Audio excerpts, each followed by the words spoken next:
ঘন্টা 1.5 ঘন্টা হয়ে গেছে, কোনো ট্রিটমেন্ট করেনি, দাঁড়িয়েই আছি, খেলা দেখছিল মোবাইলে। জুনিয়র ডাক্তাররা এসে এখানে ইউনিয়নগিরি করছে, হসপিটালে আমাদের সঙ্গে মারামারি করছে।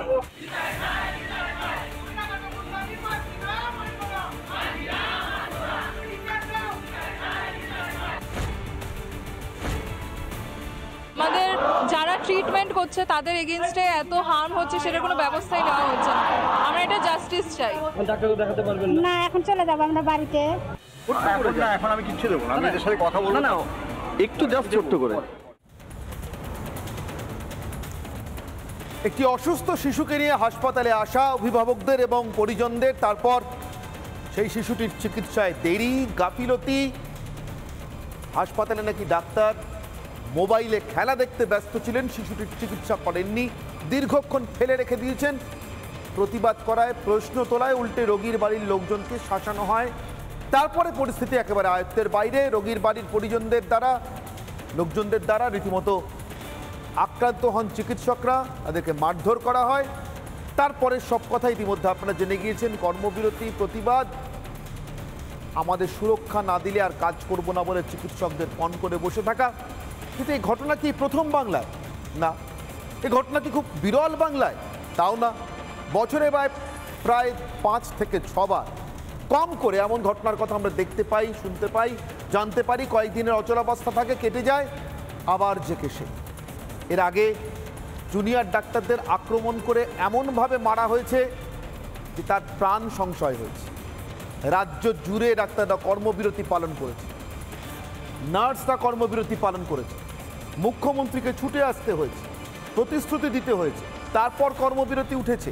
শুধুমাত্র হাসপাতাল চত্বরের ভিতরে যদি ভুল চিকিৎসা হয়ও, তাহলে যাতে ডাক্তাররা কোনোভাবে শারীরিকভাবে আক্রান্ত না হন তার জন্য পুলিশ ফাঁড়ি বসানো থেকে শুরু করে তাদের সুরক্ষার জন্য আলাদা ব্যবস্থা করা, এই সবই কখনো প্রতিশ্রুতি হিসেবে, কখনো কিছুটা একেবারে কাগজে কলমের বাইরে বেরিয়ে জমিনি হকিকত, অর্থাৎ সত্যি সত্যি মাঠে ময়দানে দেখা যাচ্ছে এমনভাবে আমাদের চোখের সামনে এসছে। কিন্তু তাতে কি ঘটনাগুলো বন্ধ হয়েছে? হয়নি। এবং কোনো জ্যোতিষী না হয়েও বলে দেওয়া যায় ঘটনাগুলো এর পরেও বন্ধ হবে না। কেন? ঠিক যে কারণে 2011 সালে এটা নিয়ে সাংবাদিকতার একেবারে শুরুর দিকে, 2009 সালে, 2007 সালে, 8 সালে রিপোর্টিং করেছি, এইভাবেই আপনাদের সামনে খবর পরিবেশন করেছি। ঠিক সেভাবেই 2024 সালেও করে যাচ্ছি। এর মাঝখানে সরকার বদলেছে, সরকার বদলের পর নাকি নীতি বদল হয়েছে বলে আমরা শুনতে পেয়েছি, কিন্তু সেই নীতি বদলের কি প্রভাব পড়েছে আপনারা দেখতে পাচ্ছেন। ঘটনাগুলো বদলায় না, ঘটনাগুলো ঘটতে থাকে, শুধু মুখগুলো বদলায়।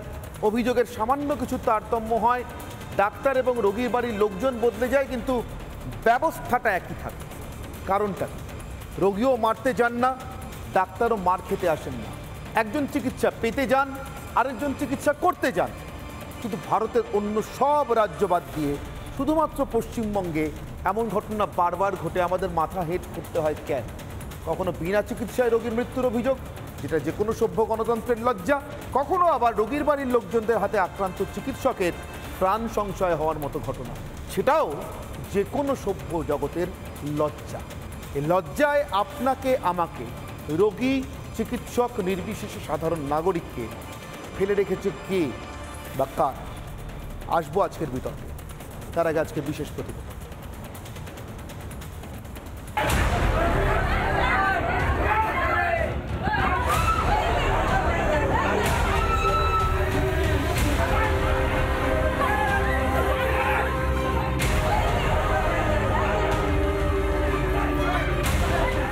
ঘন্টা 1.5 ঘন্টা হয়ে গেছে, কোনো ট্রিটমেন্ট করেনি, দাঁড়িয়েই আছি, খেলা দেখছিল মোবাইলে। জুনিয়র ডাক্তাররা এসে এখানে ইউনিয়নগিরি করছে, হসপিটালে আমাদের সঙ্গে মারামারি করছে।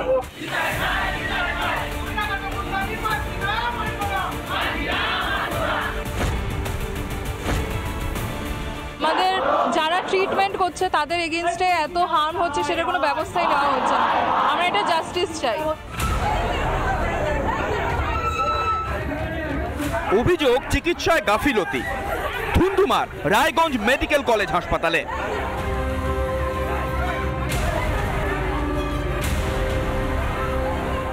ওখানে আবার চিকিৎসা না করে ওখানে ফেলে দিয়ে রাখে দিচ্ছে। এখানে কি হবে? ডাক্তারগুলা দেখে না ভালো করে, ট্রিটমেন্ট করে না ভালো করে, দেখতে হবে তো এখানে কি জন্য আনা হচ্ছে। এখানে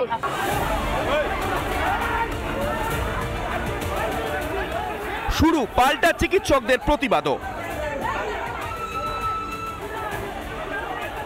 শুধুমাত্র আমাদের ওয়ার্কিং এনভায়রনমেন্টটা ঠিক করে দেওয়া হোক। এখানে লোকালিটি মাসেল পাওয়ার দেখিয়ে যে মানে কাজগুলো করা এটা তো ঠিক না। অবশ্যই আমরা চরম নিরাপত্তাহীনতায় আমরা ভুগছি। নিরাপত্তা সুনিশ্চিত তো জরুরি বিষয় নিঃসন্দেহে, কিন্তু অভিযোগ যদি সত্যি হয় চিকিৎসা ফেলে মোবাইল দেখাটাও কি সমান জরুরি? জরুরি পরিষেবার জন্য কতটা তৈরি আদতে বাংলার চিকিৎসকেরা? সেই তৈরি হওয়াটাও কি জরুরি নয়? এরকমভাবে এমবিবিএস পাশ করে সদ্য পাশ করা বা কয়েক বছরের মধ্যে পাশ করা একজনের কে বসিয়ে দেওয়া অত্যন্ত কিন্তু রিস্কি। সেই জায়গায় আমাদের দেশে যদি এমার্জেন্সি মেডিসিন একটা মাস্টার ডিগ্রি করা হয় এবং সেখানে প্রয়োজনীয় ট্রেনিংয়ের ব্যবস্থা করা হয়, তাহলে ভবিষ্যতে হয়তো এই ধরনের ঘটনা কম ঘটবে।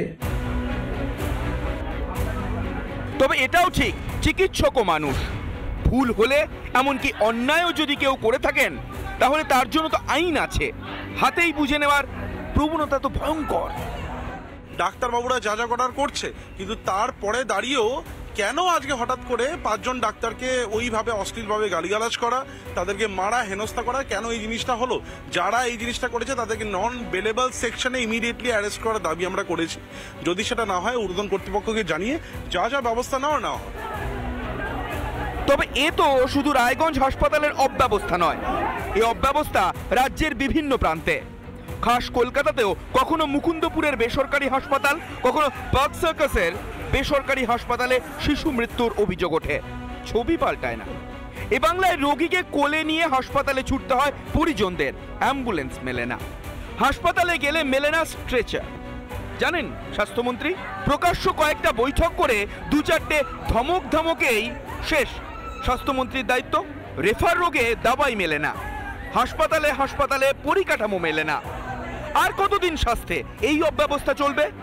আর কতদিন চিকিৎসায় গাফিলতির অভিযোগে কাঁদবেন রোগী পরিজনরা? চিকিৎসকেরাই বা আর কতদিন মার খাবেন? স্বাস্থ্যমন্ত্রী মমতা, মুখ্যমন্ত্রী মমতা এত খবর পান, এই খবরগুলো পান না, নাকি পেয়েও কিছু করতে চান না? রিপাবলিক বাংলা।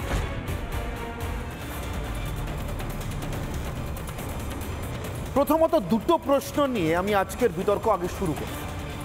সে দুটো প্রশ্ন, একটা রোগীর বাড়ির জন্য সার্বিকভাবে যে কোনো মানুষ যার রোগী হাসপাতালে চিকিৎসা পেতে যাচ্ছেন, আরেকটা চিকিৎসকদের জন্য যারা চিকিৎসা দিতে প্রত্যেক দিন হাসপাতালে আসে। আমার আজকের পরপর দুটো অগ্নিবাণ। প্রথম অগ্নিবাণ রায়গঞ্জের ঘটনার পরিপ্রেক্ষিতে। প্রথম অগ্নিবাণে আমার প্রশ্ন রোগীর বাড়ির পরিজনদের। চিকিৎসক পেটালেই সুস্থ হবে রোগী? আপনার রোগী চিকিৎসা পেয়ে যাবে, পেটালেই সুস্থ হয়ে যাবে? এর পরের অগ্নিবাণ, পরের প্রশ্ন চিকিৎসকদের জন্য। শুধু রায়গঞ্জ নয়, সার্বিকভাবে এই গোটা পরিস্থিতির সাপেক্ষে বা তার পরিপ্রেক্ষিতে রোগী সেবার শপথ নিয়েও অর্থের সেবা ডাক্তারের। আমরা জানি আজও চিকিৎসকদের হিপোক্রেটিক ওথ নিতে হয়। প্রাচীন এক গ্রিক চিকিৎসকের নাম, দেবদেবীদের নামও থাকতে পারে, কিন্তু আসল কথা হলো শপথটা কি?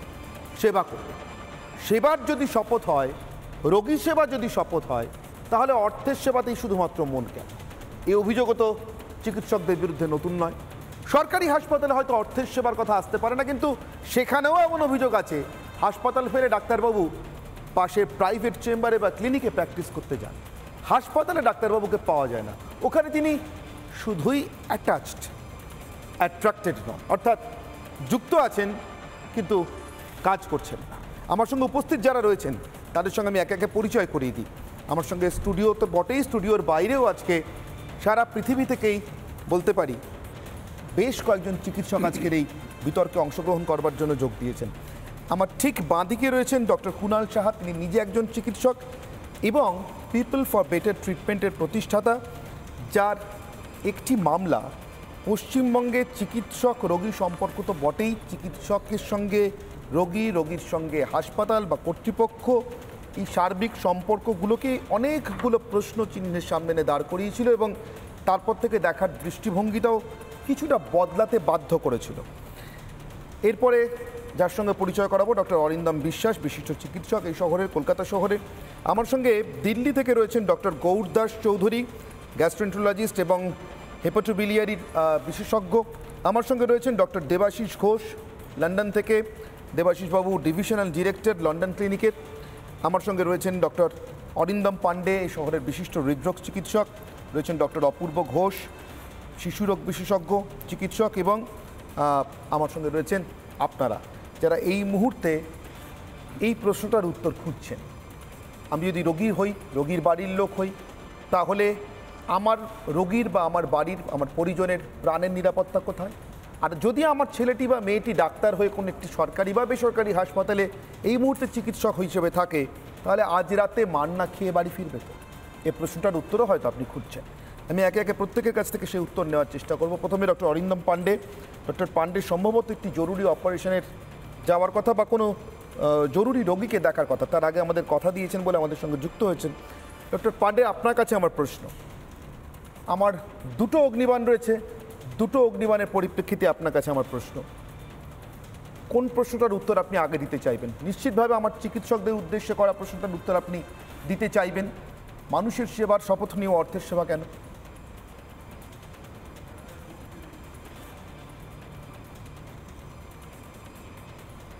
ডক্টর পান্ডের সঙ্গে বোধহয় আমাদের যোগাযোগ বিচ্ছিন্ন হয়েছে। বেশ, আমি ডক্টর অরিন্দম বিশ্বাসের কাছ থেকেই শুরু করি।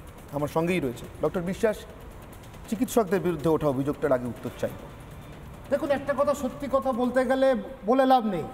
যত বেসরকারি হাসপাতাল হয়েছে, নার্সিংহোম হয়েছে, ব্যাঙার ছাতার মতন, এক শ্রেণীর চিকিৎসক, সবাই নয়, তারা কিন্তু এই অর্থের লোভে কিন্তু হাসপাতালের মালিক যারা ডাক্তার নয় তাদের সাথে মিলেমিশে সুন্দর একটা ব্যবসার ব্যবস্থা করেছে। একদম সামনাসামনি বলবো, এটা ঘটনা। এইবার যেটা হচ্ছে, বেশিরভাগ চিকিৎসক তারা কিন্তু সততার সাথে প্র্যাকটিস করছেন এবং তারা কিন্তু হিপোক্রেটিস হোক, যে অতি হোক, তারা কিন্তু সেবাদান করে চলেছেন প্রতিনিয়ত। তারা উপঢৌকনে বিশ্বাসী নন, তারা গিফটে বিশ্বাসী নন। কিন্তু আজকে এক শ্রেণীর চিকিৎসক, তাদের নৈতিকতার স্খলন হয়েছে, এটা নিয়ে কোনো সন্দেহ নেই। এই স্খলন আমাদের ভারতবর্ষে সমাজে প্রত্যেকটা স্তরে হয়েছে, প্রত্যেকটা পেশাতে হয়েছে। সেই কারণে এই যে ছোট্ট একটা নোংরা এসে যখন পড়ে, তখন সার্বিকভাবে একটা পেশাকে বদনামি হতে হয়। এই ডাক্তারি পেশার ক্ষেত্রে সেটা হয়েছে। আমি ডাক্তার হিসেবে এখনো বিশ্বাস করি 99% ডাক্তার সততার সাথে তারা প্র্যাকটিস করছেন, লড়ে যাচ্ছেন, অনেক কষ্ট করে তারা কিন্তু প্র্যাকটিস করছেন। তাদের কিন্তু মার্সিডিজ গাড়ি নেই, তাদের জাগুয়ার নেই, তারা গাড়ি ছাড়া তারা সবাই সাইকেল, অটো, বাস করে তারা আজকে প্র্যাকটিস করছেন। ভারতবর্ষে কিন্তু এইটাই চিত্র, বাংলার এটাই কিন্তু চিত্র। এই কথাটা কতটা বিশ্বাস করেন আপনি ডক্টর কুণাল সাহা? আমি এই কথাটা, উনি ডাক্তার, এখানে থেকে পাশ করে এখানে প্র্যাকটিস করে, আমিও এখান থেকে পাশ করি ডাক্তার, আমার বন্ধুরা এখানে প্র্যাকটিস করেন, আমি আমেরিকায় দীর্ঘদিন ওখানে থাকি। তবে এদেশে আসি, এদেশের মানুষের জন্যে। আমার স্ত্রী অনুরাধার মৃত্যুর পর থেকে এই সংগঠন আমি বানিয়েছি। তার পরিপ্রেক্ষিতে সাধারণ মানুষ, রোগী এবং ডাক্তার, তাদের সঙ্গে আমার যোগাযোগ কিন্তু বহু ডাক্তারের থেকে বেশি। না, উনি যারা বললেন 99% ডাক্তার হচ্ছেন সৎ।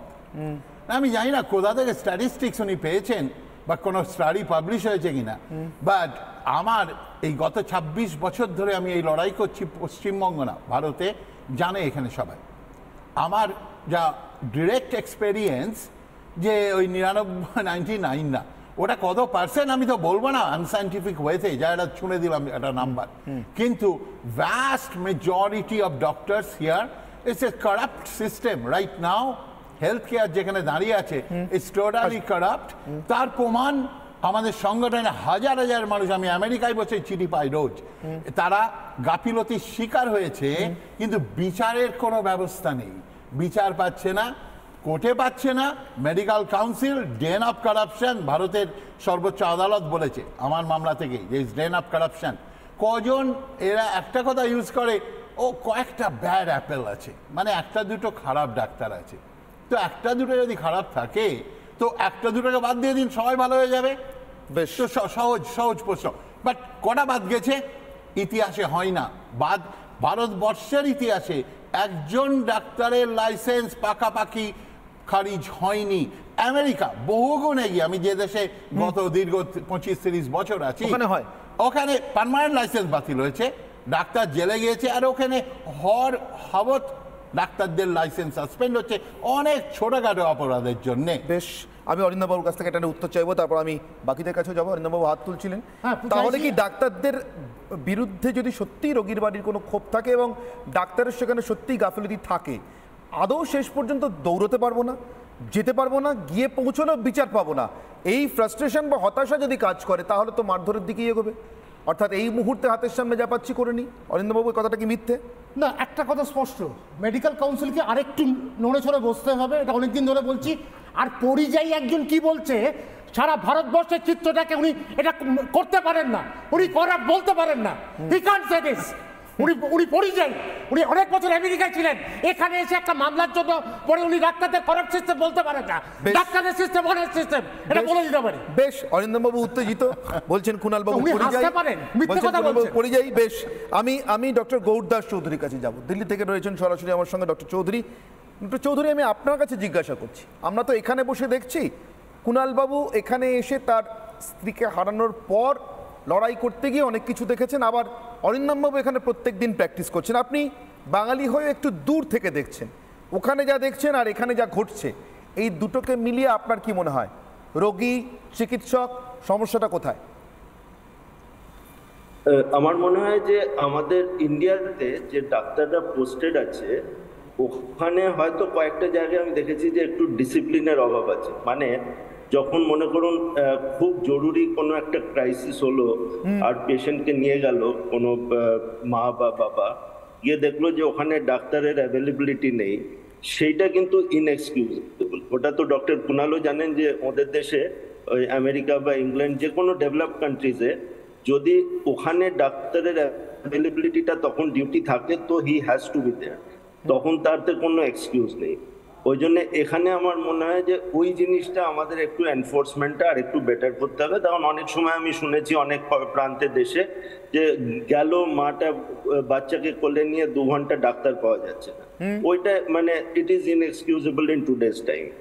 দ্বিতীয় জিনিসটা যেটা হচ্ছে যে অনেক টাইপের এমার্জেন্সি হয়, তো এখন ওখানে গিয়ে সিঙ্গল পয়েন্ট কন্ট্যাক্ট হচ্ছে একটা ডাক্তারকে দেখাতে হবে। এখন অনেক টাইপের সিচুয়েশন হয় যে ডাক্তার শুধু খালি হাতে অনেক কিছু করতে পারবে না, হি নিড সাম ইনফ্রাস্ট্রাকচার। ধরুন কয়েকটা ইনজেকশন লাগবে, কয়েকটা যন্ত্রপাতি লাগবে, কয়েকটা সাথে কোনো লোকের দরকার হবে, স্টাফের দরকার হবে। এখন সেইটা যদি না থাকে, শুধু একজন ডাক্তার যদি থাকে, তো তাহলে ও অনেক সময় না একটুখানি স্কেপগোট হয়ে যায়। বিশেষ করে আমাদের দেশে যখন একটুখানি ক্রাইসিসে লোকেদের একটু মনটা মানে একটু উত্তেজনা বেড়ে যায় আর তখন রাগটা বেড়ে যায়, তখন আমি দেখেছি যে ওই উত্তেজিত অবস্থায় একটা স্কেপগোটকে যদি দেখতে হয়, তো it is the doctor, and he is the single person যাকে একেবারে টিপিক্যাল ওই প্রভার্বিয়াল যাকে বলে না, ছাগলকে গাছে বেঁধে রেখে দেওয়া হলো, তো he becomes the main target for everything. Third জিনিসটা হচ্ছে কি, যদি ইনফ্রাস্ট্রাকচার ইমপ্রুভ না হয়, যেটা অ্যাকচুয়ালি কিছুটা সরকারের দায়িত্ব বা হেলথ কেয়ার প্রোভাইডারের দায়িত্ব, ওখানেও না ব্লেমটা has to be shared and solutions have to be found.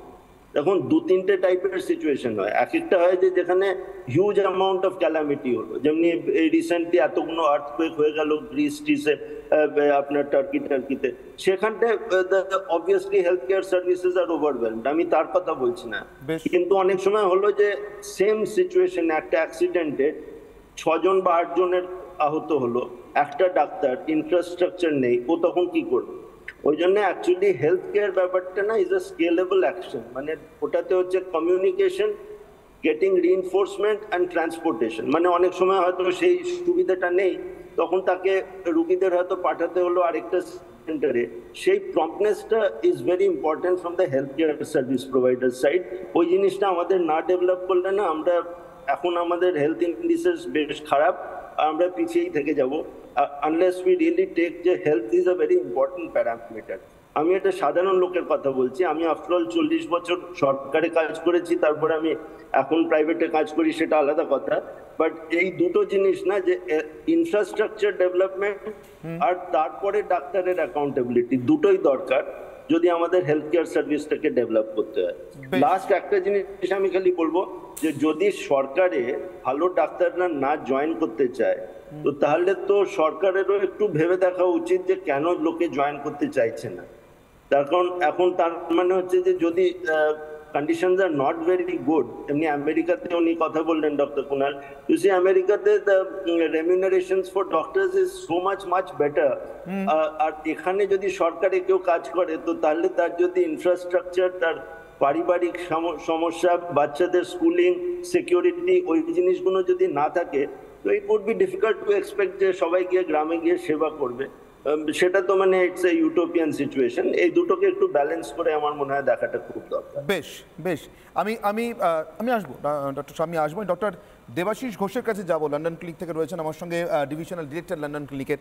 Debashis বাবু, আপনার কাছে, ডক্টর ঘোষ, আপনার কাছে আমার প্রশ্ন, এই যে পরিকাঠামো উন্নয়নের কথা শুনছি, তার সঙ্গে সঙ্গে ডাক্তারের অ্যাকাউন্টেবিলিটির কথাটা একই রকম যোগ দিয়ে বললেন ডক্টর গৌরদাস চৌধুরী, কিন্তু এই দুটোর বাইরে কি আর কিছু আছে, আর কোনো কিছু আছে? এই যে রোগীর বাড়ির লোকেদের, ডক্টর সাহা শুরুর দিকে একটা কথা বলছিলেন যে আমার যদি সত্যি সত্যি চিকিৎসকের বিরুদ্ধে কোথাও বলার থাকে, যাওয়ার থাকে, সেখানে যে আমার হিয়ারিংটা হবে, অর্থাৎ আমার কথা কেউ শুনবে এবং তারপরে সততার সঙ্গে তার বিরুদ্ধে একটা ব্যবস্থা হবে।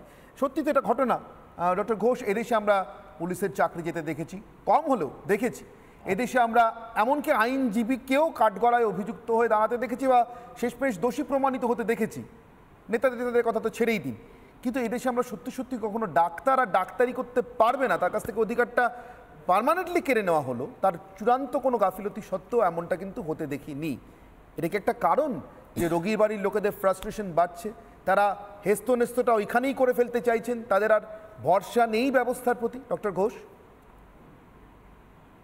দেখুন, একটা জিনিস হচ্ছে আমাদের অ্যাবসলিউটলি নয় যে ওয়েস্টার্ন ওয়ার্ল্ড আর ইন্ডিয়ার যে পরিস্থিতি, দুটোকে একভাবে কম্পেয়ার করা উচিত নয় in terms of infrastructure, in terms of রেনিউমারেশন।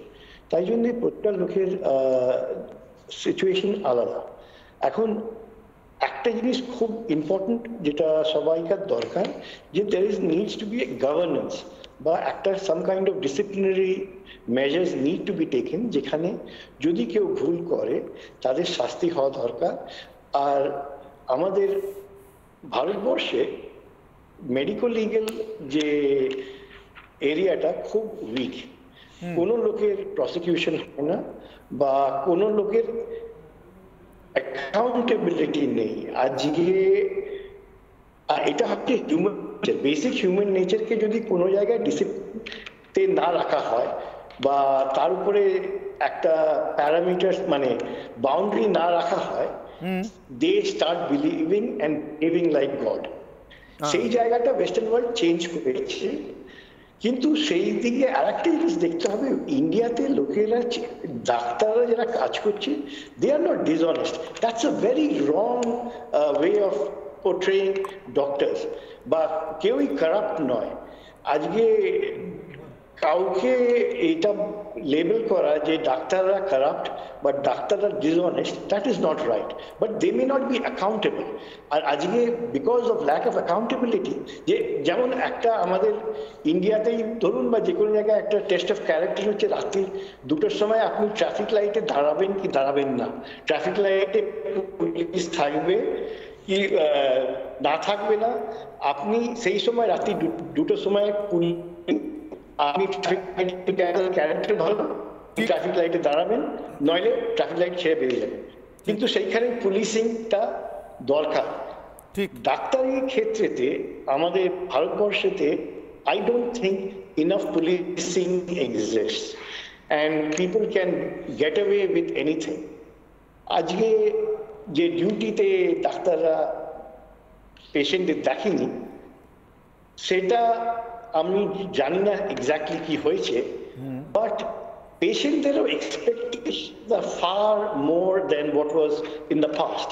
এখন পেশেন্টরা ভাবে দে ক্যান ডিম্যান্ড এনিথিং। তারা ইনস্টাগ্রাম মতন সার্ভিস এক্সপেক্ট করে, এক্ষুনি ঢুকলো এক্ষুনি পেয়ে যাবে। ডাক্তারিতে সেটা সবসময় সম্ভব হয় না। আর আমি এটাও বলছি যে ওয়েস্টার্ন ওয়ার্ল্ডে তো এখন আমরা ফ্রন্ট লাইন অ্যাবিউজ পাচ্ছি, বিকজ লোকেদের পেশেন্স চলে গেছে, লোকেদের এক্সপেকটেশন অনেক বেড়ে গেছে, and there is a huge mismatch between the infrastructure capacity to provide versus what is expected, লোকেরা যেটা এক্সপেক্ট করে ডাক্তারি তার সার্ভিস পেতে। এটা একটা সিঙ্গুলার প্রবলেম নয়, there are multiple layers, অনেকগুলো লেয়ার এগুলোকে দেখতে হয়। আমি ডক্টর ঘোষ একটা বিষয় আপনাকে জিজ্ঞাসা করব। আজকে যখন ময়ূকের সঙ্গে, আমার সহকর্মীর সঙ্গে আপনার কথা হচ্ছিল, ময়ূক আমাকে গল্প করছিল, আপনি বলছিলেন মানে সেই কথোপকথনের গল্প করছিল যে আপনাদের কাছে এরকমও একটা পরিসংখ্যান আছে, খুব একদম যে অর্থে ডক্টর সাহা বলছিলেন কোনো সার্ভে থেকে আসা পরিসংখ্যান কিনা আমি জানি না, কিন্তু এরকম পরিসংখ্যান একটা আছে যে এই কলকাতা শহরে, অন্তত পশ্চিমবঙ্গের ক্ষেত্রে বলছি, কলকাতা শহরে সেকেন্ড ওপিনিয়ন নেওয়ার প্রবণতা সব থেকে বেশি। তার মানে চিকিৎসকের উপরে আগে মানুষ যতটা বিশ্বাস করতেন, মানে আমি ডক্টর বিশ্বাসের কাছে গেছি, ডক্টর বিশ্বাসকে জাস্ট উদাহরণ হিসেবে বলছি, বা ডক্টর সাহার কাছেই গেছি, ওনাকে উদাহরণ হিসেবে বলছি। উনি আমাকে একটা কথা বললেন, আমার রোগীর বা আমার এই অসুখটা হয়েছে বা আমার এই সমস্যাটা হয়েছে, আমাকে এইভাবে কিওর হতে হবে, সুস্থ হতে হবে, এটাতে বিশ্বাস না করে বা পুরো বিশ্বাস রাখতে না পেরে আমি আরেকজন চিকিৎসকের কাছে যাচ্ছি। এই অবিশ্বাসটা তৈরি হচ্ছে কোথা থেকে? এটা কি সিস্টেমের প্রবলেম, অ্যাকাউন্টেবিলিটি প্রবলেম? এর সঙ্গে তো পরিকাঠামোর কোনো যোগ নেই। আই থিঙ্ক মিড 70s থেকে আপনি যদি দেখেন, আমাদের কলকাতাতে দ্য রেট অফ মানে সেকেন্ড ওপিনিয়ন, লোকেরা চেন্নাই চলে যায়, মণিপাল চলে যায়, বা আরেকটা কি জায়গা যেন, ওই they keep going to different places for second opinion Kolkata থেকে। অ্যান্ড এটা হচ্ছে যে আমাদের বাঙালি পেশেন্টরাও একটু বেশি মানে নিজেদের বিজ্ঞ মনে করে। আপনি জানেন কি দেখেননি, একটা পেশেন্ট আসে, পেশেন্ট পার্টির সঙ্গে একটা লোক আসে যে ডাক্তারকে কি করে হাঁপানো যায় বা ডাক্তারের সঙ্গে কি করে ইন্টারোগেট করে যে ডাক্তার ঠিক জানে কি না, কতটা দেখা যায়, সেটা একটা constant cat and mouse game চলে পশ্চিমবঙ্গতে। এটা কিন্তু আমরা বোম্বেতে দেখতে পাই না, এটা আমরা কিন্তু দিল্লিতে দেখতে পাই না। আর এই যে কনস্ট্যান্ট মিসট্রাস্ট যেটা এক্সিস্ট করে, সেইখানে ডাক্তার চেষ্টা করে আজকে এই পেশেন্টটা এসছে, এটাকে এক্ষুনি আমি কমপ্লিট করে নিতে পারি, যতটা পারি এর কাছ থেকে নিতে পারি। পেশেন্টও উল্টে থেকে চেষ্টা করে আমি 5টা ডাক্তারের কাছে যাবো, 5টা ওপিনিয়ন নেবো, তারপরে গিয়ে আমি ডিসাইড করবো যে কোনটা ঠিক কোনটা ঠিক না। And this has led to a big mistrust, আর একটা বিরাট গ্যাপ হয়ে গেছে।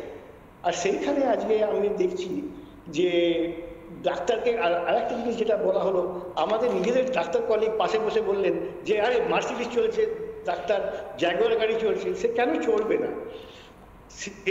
They also have a right to have a high income and have a good quality of life, but they also now it is a transactional relationship.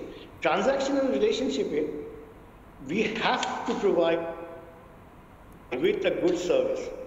ঠিক doctor Ghosh, আমার প্রশ্নটা এখানেই, আমি আপনার কাছ থেকে ডক্টর অরিন্দম পান্ডের কাছে যাব। আমার প্রশ্নটা এখানে ডক্টর পান্ডে, আমি আপনাকে প্রশ্নটা করবার আগে বরঞ্চ রোগীর বাড়ির একজনের কথা শোনাই। আপনার হয়তো এটা শুনে একটু অবাক লাগতে পারে ডক্টর পান্ডে, তার কারণ আপনি একটি বেসরকারি সংস্থাতে, বেসরকারি হাসপাতালে চিকিৎসা দিচ্ছেন।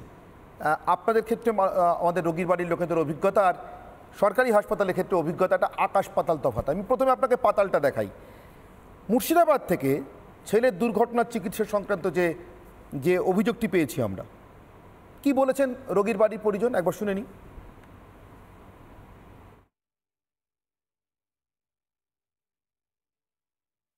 দেখুন, কালকে বেলা 1টার সময় আমার ছেলে অ্যাক্সিডেন্ট হয়েছিল, বেডে পড়েই ছিল, কোনো ডক্টর দেখছে না, কোনো ডক্টর এখানে পরিষেবাও পাওয়া যাচ্ছে না। কালকে একবার ডক্টর ঢুকেছিল, ঢোকার পরে বলছে যে আপনারা এখান থেকে কলকাতা ট্রান্সফার করে নিয়ে চলে যান। তারপরে ট্রান্সফার করলো না, তারপরে আজকে সকালবেলাতে আমার রোগী সুস্থই হলো না, সকালবেলাতে রোগীকে ছাড় দিয়ে দিয়েছে।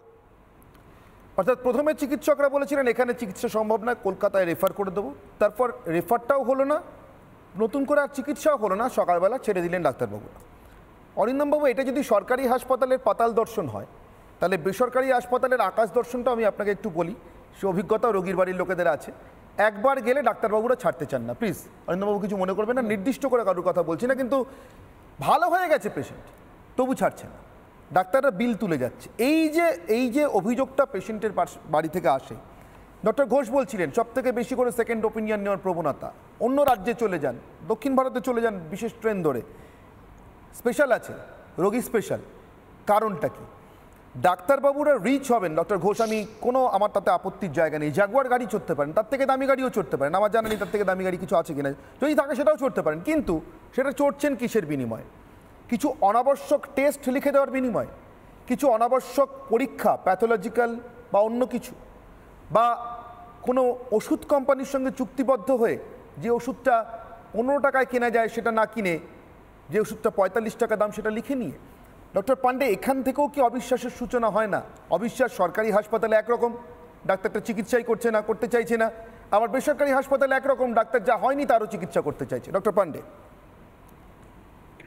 তো প্রথম কথা বলি, যেহেতু আলোচনাটা খুব ইম্পর্টেন্ট জায়গায় হচ্ছে, যে আমাদের একটা খুব বেসিক ডিফারেন্স বুঝতে হবে যে চিকিৎসার কমপ্লিকেশন আর চিকিৎসার অবহেলা বা নেগলিজেন্স, এই দুটো কিন্তু এক জিনিস নয়। যে কোনো অপারেশন, যে কোনো চিকিৎসা, ওষুধ দিয়ে হোক, ইনজেকশন দিয়ে হোক, বা কোনো সার্জিক্যাল প্রসিডিওরে হোক, তার কিছু কমপ্লিকেশন থাকতে পারে। সে কমপ্লিকেশন হলে পরে সেটা যে চিকিৎসা ভুল করেছেন সেটা যদি আমরা বলি, তাহলে কিন্তু আমাদের পুরো চিকিৎসা বিজ্ঞানের এগেনস্টে আমরা কথা বলবো, কারণ এটা পৃথিবীর সব জায়গাতে হওয়ার সম্ভাবনা রয়েছে, এবং এটা প্রত্যেকটা লিটারেচারে একদম পরিষ্কার বলা আছে যে এই প্রসিডিওরে করতে গেলে এই কমপ্লিকেশন হতে পারে, তার এতগুলো প্রবাবিলিটি। কিন্তু আমাদের ক্ষেত্রে মুশকিল হচ্ছে যখনই আমাদের পেশেন্ট ভালো হয়ে যায় তখন ওয়েল অ্যান্ড গুড, কোনো সমস্যা কিছু নেই। যখনই দেখা যায় যে ঠিক মতন আমাদের যেভাবে চেয়েছিলাম চিকিৎসা তার ফলটা সেরকম হচ্ছে না, তখনই মনের মধ্যে বিভিন্ন রকম ক্ষোভ জমতে থাকে। এখন অনেক সময় কি হয় যে সব সময় পেশেন্টের বাড়ির লোক বা পেশেন্টের ক্ষেত্রে এটা বোঝা নাও সম্ভব হতে পারে, আমাদেরও গাফিলতি রয়েছে, আমরা বলছি না যে আমাদের কোনো গাফিলতি নেই, কিন্তু সেখানে একটা প্রপার ওয়ে অফ কমিউনিকেশন থাকা উচিত আপনার ডাক্তারবাবুর সঙ্গে। এবং এখানে পেশেন্ট পার্টিরও কিন্তু একটা ইম্পর্টেন্ট রোল রয়েছে, যে তারা প্রথমেই আমার চিকিৎসাটা কি করে কেন ঠিক মতন হলো না সেটা আগে থেকে নিজেরা কেন তার কারণ বা খুঁজে না গিয়ে সরাসরি তার ডাক্তারবাবুর সঙ্গে যদি একটু পরিষ্কারভাবে কথা বলেন, তাহলে কিন্তু অনেক ক্ষেত্রেই যে কনফিউশনগুলো সেগুলো মিটে যায়। আর আপনি যেটা বলছেন যে সাউথ ইন্ডিয়াতে চলে যাচ্ছে, আপনি দেখবেন একজন বাঙালি ডাক্তার যে এখানে বসে আছে, সেই সাউথ ইন্ডিয়াতে কোনো একটা হসপিটালে সেখানে একজন বাঙালি ডাক্তারই বসে আছে হয়তো, এবং এটা খুব কমন, কারণ বাঙালি ডাক্তাররা অ্যাকচুয়ালি পৃথিবীর বিভিন্ন প্রান্তে খুব ভালো কাজ করছেন। একজন বাঙালি ডাক্তার যে সাউথ ইন্ডিয়ার হসপিটালে বসে আছে সে ভালো, আর একজন বাঙালি ডাক্তার যে কলকাতায় বা মুর্শিদাবাদ বা রায়গঞ্জে চিকিৎসা দিচ্ছে সে খারাপ। এটা কেন হচ্ছে? এটা বেসিক্যালি মিসট্রাস্টের জন্য হচ্ছে। আপনার একটা বিশ্বাস যে আপনি একটা অন্য জায়গায় গিয়ে একটা ভালো চিকিৎসা পাবেন, হয়তো তার প্রিভিয়াস কিছু কারণ ছিল অনেকদিন আগে, কিন্তু এখন যারা আমরা ইয়ং জেনারেশন চিকিৎসা করছি আমরা কিন্তু খুব স্ট্রংলি চেষ্টা করছি এই ট্রেন্ডটাকে চেঞ্জ করার। আরেকটা কথা বলি, আমরা আমাদের মাস্টারমশাইদেরকেও দেখেছি যে তারা চিকিৎসা যখন করছেন প্রাণপাত করে চিকিৎসা করছেন, সকাল থেকে সন্ধ্যে পর্যন্ত একটা রোগীর পিছনে বসে আছেন, হয়তো তার জন্য তার কোনো মানিটারি বেনিফিট নেই, কিন্তু দিনের শেষে যদি সঠিকভাবে ফলটা না পাওয়া গেল তাহলে পেশেন্টের সঙ্গে সঙ্গে কিন্তু ডাক্তারেরও মনে কিন্তু খুব বাজে একটা প্রভাব হয়। এখন পেশেন্টের বাড়ির লোক কিন্তু সবসময় তার নিজের অ্যাঙ্গেল থেকে সেটা দেখছেন, সেখানে যে ডাক্তারবাবুর এই যে এতটা একটা ডিভোশন দিয়েছে তার জন্য সেটা ঠিক মতো না হওয়ার জন্য তার মনের মধ্যে কি যাচ্ছে সেটা কিন্তু সবসময় তারা বুঝতে চায় না। আমার মনে হয় এই জায়গাটাও কিন্তু একটা ইম্পর্টেন্ট অ্যাসপেক্ট, সেটাতে গুরুত্ব দেওয়া উচিত। এবং লাস্ট একটা কথা বলে শেষ করব, অনেকে একটু আধটু বলেছেন অন্যান্য চিকিৎসক যারা আছেন যে একটা হসপিটালে যে অ্যাটাচমেন্ট আছে, আপনারাই বললেন অ্যাটাচমেন্ট আছে কিন্তু সেখানে অ্যাট্রাকশন নেই। বাইরের ক্লিনিকে, বাইরের একটা ছোট জায়গায় নার্সিংহোমে তিনি অপারেশন করছেন, কিন্তু এটার প্রয়োজনীয়তা কেন হবে? যদি কোনো ডাক্তারবাবু কোনো একটা গভর্নমেন্ট হসপিটালে প্রপারলি রেমিউনারেশন পান, তার যে কাজ করার ইনফ্রাস্ট্রাকচার তার যদি প্রপারলি থাকে, সে যে রিসার্চটা করতে চাইছে সেটা করার যদি ইনফ্রাস্ট্রাকচার এবং অন্যান্য প্রভিশন থাকে, তাহলে সে বাইরে যাবে কেন? এই জায়গাটাতে যদি আমরা গুরুত্ব না দিই তাহলে কিন্তু এই যে অসুখ, এই অসুখের চিকিৎসা হবে না। আমরা খালি জ্বর তো পাকিয়ে গেলেই হবে না, জ্বরটা একটা খোলার চেষ্টা করতে হবে। এই জায়গাটায় কিন্তু আমাদের খুব গুরুত্ব নিয়ে বিবেচনা করতে হবে যে কেন একজন ডাক্তারবাবুকে নিজের কাজ বাইরে আরেক জায়গায় কি ইনকাম করতে হবে, কেন তার রেমুনারেশনটা এমন হবে না যে তাকে বাইরে কোথাও তাকানোরই প্রয়োজন নেই। সেটা তো একটা ভাববার ব্যাপার আছে, তাই না? ঠিক। ডক্টর পান্ডে, আমি আপনার কথা সূত্র ধরেই ডক্টর ঘোষের কাছে আসবো, ডক্টর অপূর্ব ঘোষের কাছে আসবো, বিশিষ্ট শিশু চিকিৎসক এই শহরের। এবং আমরা জানি রায়গঞ্জ হাসপাতালে যাবতীয় গণ্ডগোলের সূত্রপাত গতকাল রাতের যে ঘটনা, সেটা একটি শিশুর চিকিৎসাকে কেন্দ্র করি তাকে নিয়ে আসা হয়। ডক্টর ঘোষ, সার্বিকভাবেই রোগীর বাড়ির পরিজনদের মন মেজাজ খারাপ থাকে। মানুষ তো ভালো অবস্থায় ভালো কাউকে নিয়ে হাসপাতালে আসেন না, কিন্তু রোগী যদি শিশু হয় তাহলে সেটা অনেকটা ঊর্ধ্বে থাকে তাদের মন মেজাজ খারাপ হওয়ার যে প্রবণতা বা অবস্থাটা। ঠিক সেই জায়গায় দাঁড়িয়ে বিশেষ করে শিশুদের ক্ষেত্রে কি এই ধরনের হাসপাতালে যদি সরকারিও হয়, যদি পরিকাঠামো অপ্রতুলও হয়, আপনার কি মনে হয় চিকিৎসকদের আরও বেশি কথা বলার প্রয়োজনে? যে মোবাইলে খেলা দেখছিলেন একটা অভিযোগ উঠছে, আমি অভিযোগের সত্যতা জানি না, কিন্তু যদি সত্যি এটা হয়ে থাকে তাহলে আরও বেশি সংবেদনশীলতার সঙ্গে দেখা উচিত।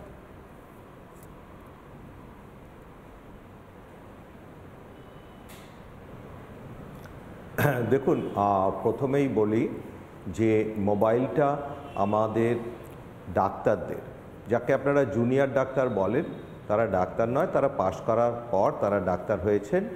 এবং এই যে মোবাইলের যে ব্যাপারটা বলছেন, আমি জানি যে আমাদের বেশিরভাগ কেন অলমোস্ট 100% রিপোর্টই ইমিডিয়েটলি ল্যাবরেটরি থেকে আমাদের কাছে আসে থ্রু মোবাইল।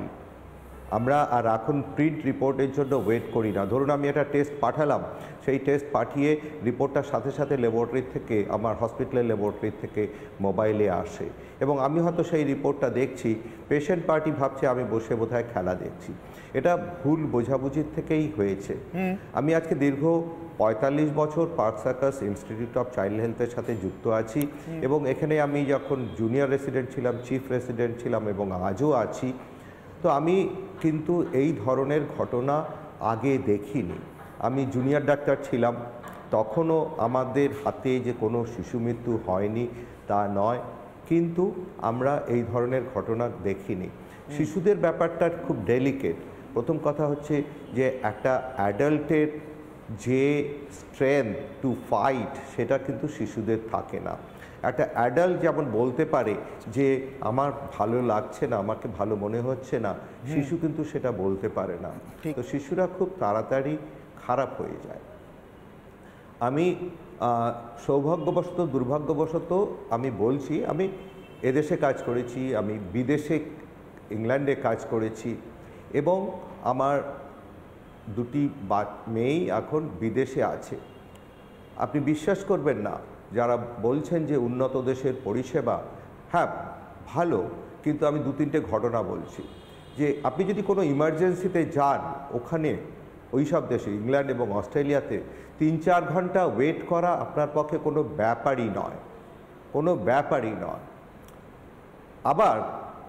আবার ধরুন আমার একটা প্রবলেম হয়েছে, এবং সেই প্রবলেমটার জন্য আমি একটা সিনিয়র কনসালটেন্টের কাছে যেতে চাইছি, আপনার 3 মাস ওয়েট করা কোনো ব্যাপারই নয়। তো সুতরাং যারা বলছেন যে বিদেশে খুব ভালো চিকিৎসা হয়, সেটাও সত্যি নয়। তারপর আপনি চিন্তা করবেন পপুলেশনটা, সেই পপুলেশনের সাথে আপনি যদি দেখেন যে আমাদের যে ওয়ার্কলোড কিংবা আমাদের যে working hours, huge working hours, আমরা যারা হসপিটালে কাজ করছি কিংবা হসপিটালে হয়তো স্যালারিটা এতটাই কম যে যাতে আমাদেরও ভবিষ্যতে চিকিৎসা হবে না, তো তখন হয়তো বাইরেও কাজ করতে হচ্ছে। But outside the hospital hours, তাতেও দেখা যাচ্ছে যে আমাদের ওয়ার্কিং আওয়ার্স আর ওয়েস্টার্ন কান্ট্রির ওয়ার্কিং আওয়ার্সে আকাশ পাতাল পার্থক্য। 5 days a week আপনি কাজ করছেন, সপ্তাহে 2 দিন ছুটি পাচ্ছেন। তো সব কিছু কম্পেয়ার করে আমার মনে হয় ওয়েস্টার্ন কান্ট্রির সাথে আমাদের দেশের সেই তুলনাটা করা কোনোভাবেই সম্ভব নয়। ডক্টর ঘোষ, এখানে আমি আমার একদম তাজা একটা অভিজ্ঞতার কথা বলি, একটা তাজা অভিজ্ঞতার কথা বলি। আপনি ম্যান পাওয়ারের কথা বলছিলেন, ইনফ্রাস্ট্রাকচারের সঙ্গে সঙ্গে পপুলেশনের কথা বলছিলেন, ঠিক কথা, কিন্তু নিশ্চিতভাবে শিশু চিকিৎসা সংক্রান্ত বিষয় না। আমার খুব ঘনিষ্ঠ, মানে খুব কাছ থেকে জানি এরকম একটি পরিবার, আমি নাম করে বলছি, আমার বলতে কোনো অসুবিধা নেই। এই মুহূর্তে নীলরতন সরকার মেডিকেল কলেজ হাসপাতালের CTVS কার্ডিওথোরাসিক ভাস্কুলার সার্জারি বিভাগে সেই রোগিনী ভর্তি আছে। তাকে ভর্তি করার দিন থেকে এমন অবস্থার মধ্যে রাখতে হয়েছে সরকারি হাসপাতাল সত্ত্বেও আমার সেটাও অবাক করা যে তাকে সেখান থেকে সেই বিশেষ কেয়ার থেকে বের করে আনা সম্ভব হয়নি। অথচ 3-4 দিন আগে থেকে শুরু হলো একটা দোলাচল, তাকে এসএসকেএমে পাঠিয়ে দেওয়া যায় কিনা, রেফার করে দেওয়া যায় কিনা।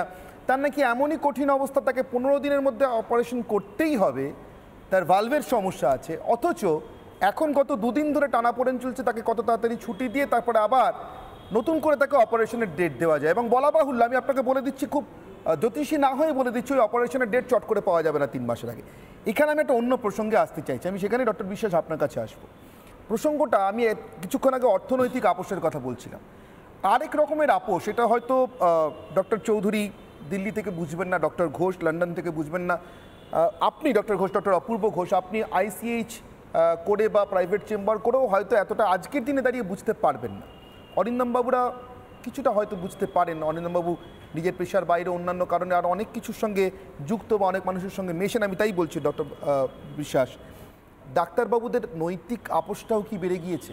ধরুন এই যে রোগীটিকে ছেড়ে দেওয়ার চেষ্টা করা হচ্ছে, আমি কিন্তু কোনো রাজনৈতিক কারণে কথাটা বলছি না ডক্টর বিশ্বাস। আমরা দেখেছি এই শহরের একটা সুপার স্পেশালিটি হাসপাতালে, রাজ্যের সুপার স্পেশালিটি হাসপাতালে কোন এক কাকুকে দীর্ঘদিন ধরে একটা ওয়ার্ডে দিনের পর দিন পড়ে থাকতে, যার কার্যত কোনো রোগী ছিল না। এটা একটা উদাহরণ। এই যে আমি রোগিনীর কথা বললাম, নিশ্চিতভাবে এর জায়গায় কেউ এসে ভর্তি হবে যার কোনো উমেদার আছে, কেউ ওটা উমেদারি করে চিঠিপত্র লিখে পাঠিয়েছে। ডাক্তারবাবুর আগে এগুলোর সঙ্গে কতটা আপোষ করতেন, এখন কতটা করেন? এই যে রেফার হয়ে ফিরে যাওয়া, চিকিৎসা না পাওয়া, তার কারণ কি এটা? দেখুন, একটা কথা নৈতিকতা স্খলন হয়েছে, আমি আবার বলছি, রাজনৈতিক, এটা ডক্টর স্যারের থেকে আপনি আশা করবেন না, কারণ স্যারের পক্ষে অসুবিধা, আমি ওই জন্য বললাম যেটা আমি বলতে পারবো ঠিক পরিষ্কার কথা। কারণ যে রাজনৈতিক নেতারা আছে আজকে যে চাপটা দিচ্ছে, আজকে বিধানসভার আমল বদলে গেছে। আজকে আমার বাবাও চিকিৎসা করছেন, প্রখ্যাত চিকিৎসক ছিলেন, ঠিক আছে, তাদের একটা ক্ষমতা ছিল, তাদের একটা বলা, তাদের শোনার কথা, তখন সরকার, তখন মানুষ শুনেছে। আজকে রাজনৈতিক যে পট পরিবর্তন হয়েছে, রাজনৈতিক অনেক নর্দমায় নেমে গেছে অনেক ডাক্তারও, এটা অস্বীকার করছি না, আমাদের দোষ আছে, দোষটা নেই যে তা না, কিন্তু সবাই খারাপ, পরিযায়ী হয়ে বাইরে থেকে এসে যা কিছু বলে দিলাম সেটা কখনো আমি মানবো না। আরেকটা কথা বলে রাখি, রাজনৈতিক নেতাদের দোষটা কিন্তু অনেক বেশি। আজকে আমি অনেক ডাক্তারবাবুর কথা শুনছিলাম, ব্যবস্থা পরিচালনা, তারা ইউটোপিয়ান সোসাইটির কথা বলছে, তারা একটু গ্রামে যাক, আরে গ্রামে গিয়ে দেখুক কি কষ্টের মধ্যে ডাক্তাররা আছে। কিন্তু এখানে আমার একটা প্রশ্ন আছে, আমি এই প্রশ্নটা বুঝলাম, কিন্তু এখানে আমার একটা প্রশ্ন আছে, আমি ডক্টর সাহার কাছে প্রশ্নটা নিয়ে আসবো, তারপর আমি ডক্টর চৌধুরীর কাছে যাব। ডক্টর চৌধুরী, আপনিও নিশ্চয়ই জানেন, আপনি দিল্লিতে থাকলেও, যে আমাদের দেশের প্রতিরক্ষা মন্ত্রী পদে থাকাকালীন প্রণব মুখোপাধ্যায় নদিয়াতে তার কনভয় একটি দুর্ঘটনায় পড়ে। দেশের প্রতিরক্ষা মন্ত্রীর চিকিৎসা হয়েছিল বেথুয়াডাহরিতে একটি গ্রামীণ হাসপাতালে, যেটা আসলে একটা গ্রামীণ প্রাথমিক স্বাস্থ্যকেন্দ্র, তার বাইরে কিছু না, এবং দিব্যি চিকিৎসা হয়েছিল। ডক্টর সাহা, এখানে আমার প্রশ্ন, তারপর আমি ডক্টর চৌধুরীর কাছে আসবো। এই যে নৈতিকতার কথাটা বললাম না, চাপের কথাটা বললাম না, প্রণব মুখার্জি পেশেন্ট হলে একরকম, আর প্রণব চৌধুরী, মানে যাকে আমরা কেউ চিনি না, আমার পাশের বাড়ির লোকও হতে পারে, তিনি পেশেন্ট হলে একরকম। এরকম কোন নৈতিকতার সমস্যা কি হচ্ছে? গরিব মানুষ হাসপাতালে গেলে কেন বারবার রেফার? আমি তো কোনো ভিআইপিকে রেফার হতে দেখিনি। দেখুন, প্রবলেমটা আপনি যেটা বলছেন যে ইনফ্লুয়েন্সিয়াল লোকেদের ট্রিটমেন্ট একটু বেটার হয়, এটাকে যদি প্রবলেম ধরেন আমাদের দেশে, এই প্রবলেম হচ্ছে অনেক নিচে। কিন্তু বেসিক আমি এখানে আলোচনা শুনছি যে কারাপশন, দুর্নীতি চিকিৎসা ব্যবস্থায় কোথায় আমাদের এখানে, প্রায় সবাই অস্বীকার করছে যে ডাক্তারিতে দুর্নীতি, ডাক্তারদের নেই। আমি দুটো সিম্পল এক্সাম্পল দিচ্ছি, কেউ অস্বীকার করতে পারবে না। এই মুহূর্তে পশ্চিমবঙ্গের চিফ অ্যাডভাইজার অফ হেলথ, তার নাম ডক্টর সুকুমার মুখার্জি, যার নামটা কিন্তু সবাই জানে, কারণ তিনি 2009 সালে supreme court of India Anuradha Saha মৃত্যুর জন্য অকথ্য ভাষায় কি বলেছেন, যে he is so bad, not just his treatment, his conduct is unbecoming of a doctor, মানে ওর ডাক্তার হওয়ার যোগ্যতাই নেই। সেই ভদ্রলোক 2014 থেকে চিফ অ্যাডভাইজার। আমাদের যখন মেডিকেল কাউন্সিল অফ ইন্ডিয়া ছিল, এখন এনএমসি, 2010 সালে যে অ্যারেস্ট হলো, তার নাম ডক্টর কেতন দেশাই, এখানে অনেকেই জানবেন, তিনি কিন্তু ভারতের চিকিৎসা রুল করেছেন 80s থেকে 2010 অবধি, প্রাইভেট মেডিকেল কলেজ। তো he was a corrupt man outright. আমি ডক্টর চৌধুরীর কাছে যাব, আমার সময় একেবারে শেষ। ডক্টর সাহা, আমি বুঝতে পেরেছি আপনার কথার মর্মার্থ বুঝতে পেরেছি। ডক্টর চৌধুরী, এখানে আমার প্রশ্ন, এখানে কিন্তু সত্যি সত্যি ব্যবস্থার কিছু করার আছে, সরকারি ব্যবস্থার যারা আমাদের এই ব্যবস্থাটার মধ্যে রাখছেন তাদের কিছু করার আছে, আপনার কি মনে হয় না ডক্টর চৌধুরী? সেটা আমি বলছি, can I just take 1 minute, একটা ওই আগের প্রসঙ্গের কথাটা আমি একটা দুটো বলে দিই, তাহলে একটু ইজি হয়ে যাবে লোকেদের কাছে। আপনি একটা ডিসকাশন চলছিল সেকেন্ড ওপিনিয়ন নিয়ে, যে লোকেরা গিয়ে একজন ডাক্তারের ওপিনিয়ন ছেড়ে আরেকজনের কাছে যায়। Actually it's very interesting. আমি আসলে সরকারেও কাজ করেছি, এখন প্রাইভেটেও কাজ করি, আমি বিদেশেও অনেকবার গেছি। অ্যাকচুয়ালি প্রবলেমটা হচ্ছে কি, যে বিদেশে যেমনি ইংল্যান্ডে ন্যাশনাল হেলথ সার্ভিসেসে বা আমেরিকাতে যদি একটা অ্যাভারেজ লোক একটা সেকেন্ড ওপিনিয়ন নিতে চায়, it is not very easy at all. মানে ওটাকে না, যে রেফারেল ডাক্তার তার থ্রু দিয়ে যেতে হবে, ও যদি না রেফার করলো তাহলে you have to pay from your pocket and the charges are এক্সরবিটেন্ট।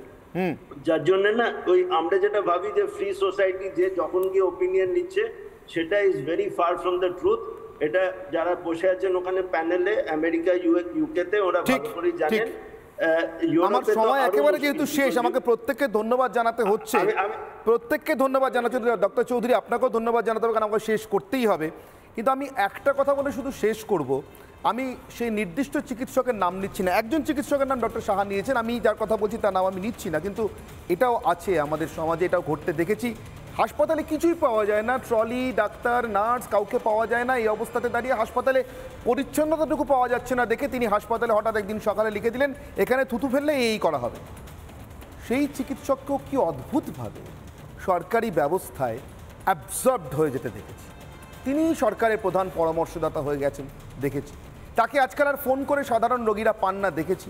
তিনি একটি জেলার গ্রামীণ স্বাস্থ্যকেন্দ্র থেকে ডাক্তারি শুরু করেছিলেন, এটা যেমন জানি তেমন এটাও জানি আজকাল আর জেলার গ্রামীণ স্বাস্থ্যকেন্দ্রের মানুষ তার নাগাল পান না। তার মানে কি এটাই ধরে নেব যে যায় লঙ্কায় সে হয় রাবণ?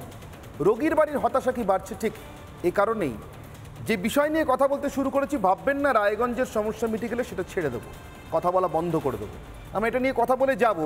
আজকে কিছুটা খোঁজার চেষ্টা করলাম চিকিৎসক রোগী দুপক্ষ থেকে, কালকে ব্যবস্থার পক্ষ থেকে আরও কিছুটা খুঁজে বার করতে পারি কিনা দেখব। আমাদের এই অনুসন্ধান জারি থাকবে আপনাদের জন্য, আপনাদের স্বার্থে, মানুষের কণ্ঠস্বর। রিপাবলিক বাংলায় অনির্বাণের অগ্নিবাণের আজকের বিতর্ক পর্ব এখানে শেষ করছি, সঙ্গে থাকুন।